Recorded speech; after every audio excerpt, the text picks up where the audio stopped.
పరిమళము నీదేనా నాలో పరవశము నిజమేనా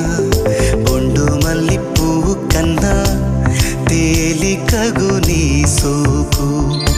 రెండు కళ్ళు మూసుకున్నా లాగు మరి నీ వైపు